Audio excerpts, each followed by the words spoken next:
ധാരണയ്ക്ക് ശേഷമുള്ള സാഹചര്യത്തെ അതീവ ഗൗരവത്തോടു കൂടിയാണ് ഇന്ത്യ നിരീക്ഷിച്ചു വരുന്നത്. വെടിനിർത്തലിന് ധാരണയായിട്ടുണ്ട് എങ്കിലും അതൊരു കരാർ അല്ല എന്ന് തന്നെയാണ് ഇന്ത്യയുടെ ഭാഗത്ത് നിന്ന് ഉണ്ടാകുന്ന പ്രതികരണം. ഇപ്പോൾ ക്യാപ്റ്റൻ രാജീവ് മാറോളി ചേരുന്നുണ്ട്.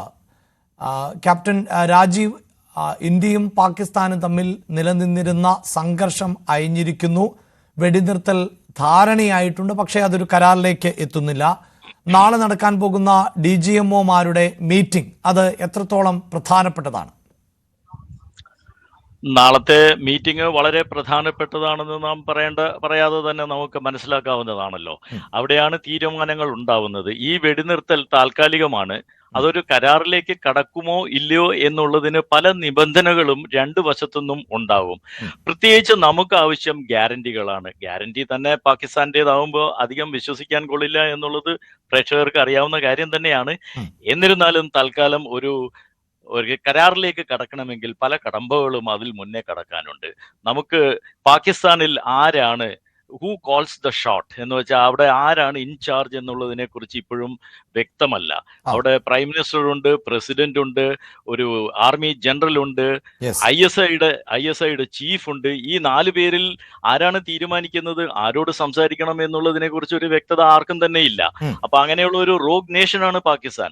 അപ്പൊ ഈ കരാറിന്റെ ഒരു ശക്തി, കരാറിന്റെ എങ്ങനെ പ്രാബല്യത്തിൽ വരും, അതിന് എന്തുമാത്രം സാങ്ക്ടിറ്റി ഉണ്ട് എന്നുള്ളതൊക്കെ നമ്മൾ വഴിയെ കാണേണ്ടിയിരിക്കുന്നു. അപ്പൊ ഇന്ത്യ എപ്പോഴും ഒരു ഗാർഡ് വെച്ചിട്ട് തന്നെ മുന്നോട്ട് പോകണം എന്നുള്ളതാണ്.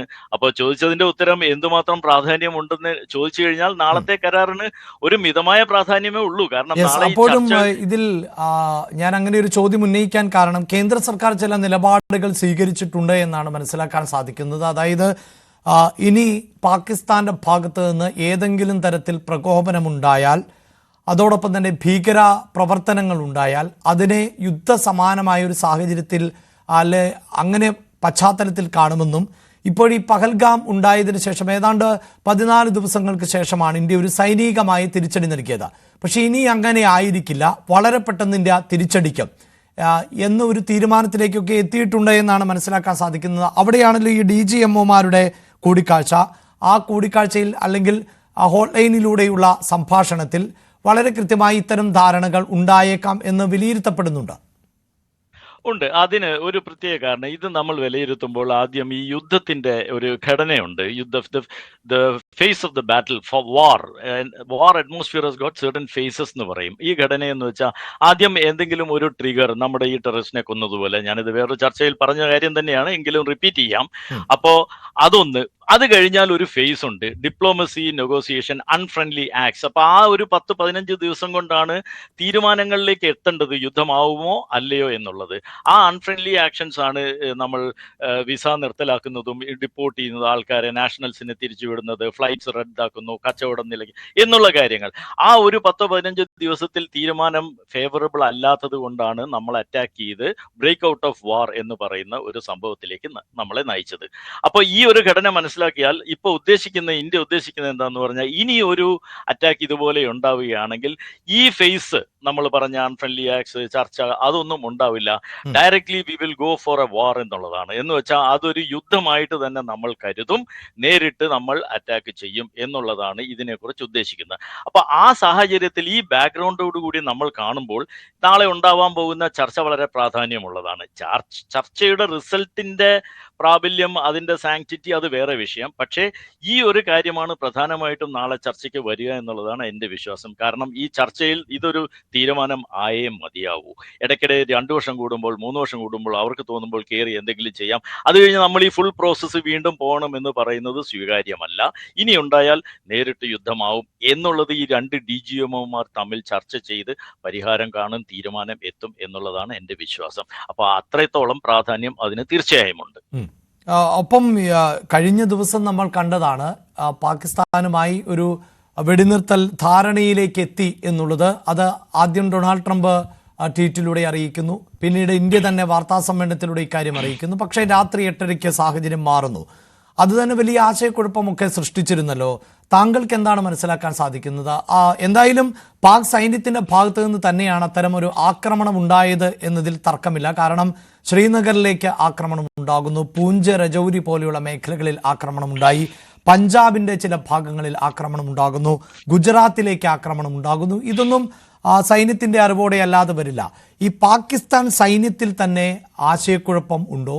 പ്രത്യേകിച്ച് പാകിസ്ഥാന്റെ സൈനിക മേധാവി തന്നെ തറങ്കലിൽ ആണ് എന്ന തരത്തിലുള്ള സൈനിക അട്ടിമറികൾ, സൈന്യത്തിനുള്ളിൽ തന്നെ അട്ടിമറികൾ ഉണ്ടാകുന്നു എന്ന തരത്തിലൊക്കെയുള്ള റിപ്പോർട്ടുകൾ ഉണ്ട് പാകിസ്ഥാനിൽ നിന്ന്.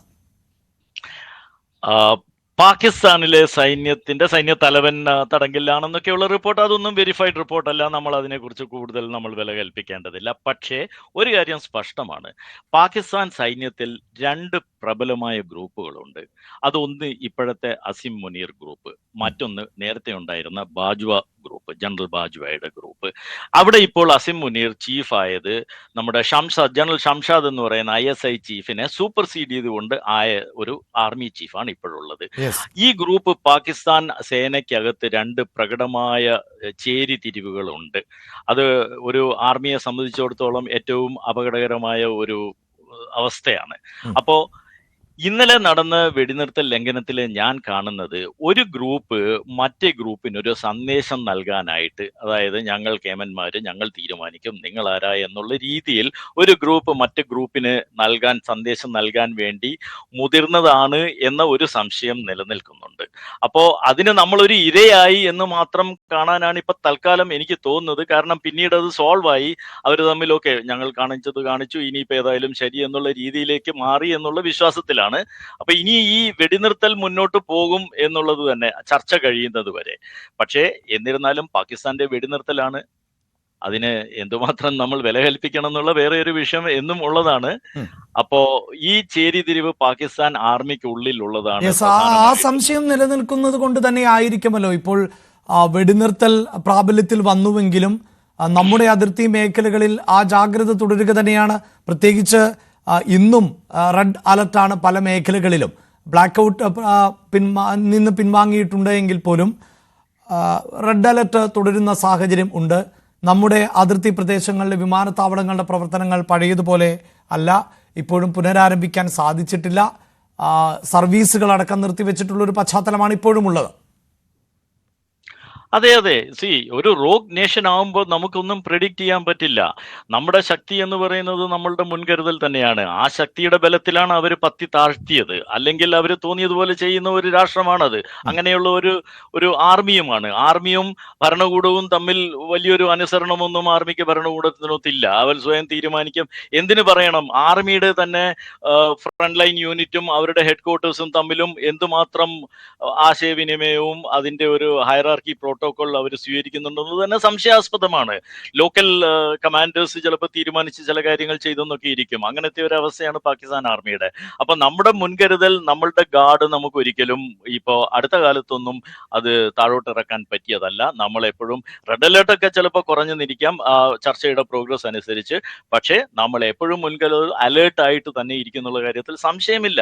അത് മാത്രമാണ് നമ്മളുടെ ഒരു മുൻകരുതൽ, ഒരു രക്ഷ. That is our safety front. അത് നമ്മൾ നിലനിർത്തിക്കൊണ്ടേയിരിക്കും.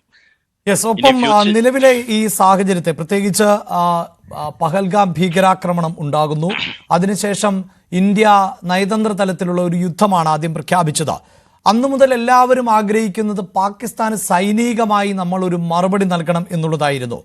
ഞാൻ മനസ്സിലാക്കുന്നിടത്തോളം വളരെ കൃത്യമായ മറുപടി തന്നെയാണ് ഇന്ത്യ നൽകിയിട്ടുള്ളത്. കാരണം ഇന്ത്യക്ക് പാകിസ്ഥാനിലെ ജനങ്ങളെ ആക്രമിക്കുക എന്നുള്ളൊരു ലക്ഷ്യം ഒരിക്കലും ഉണ്ടായിട്ടില്ല.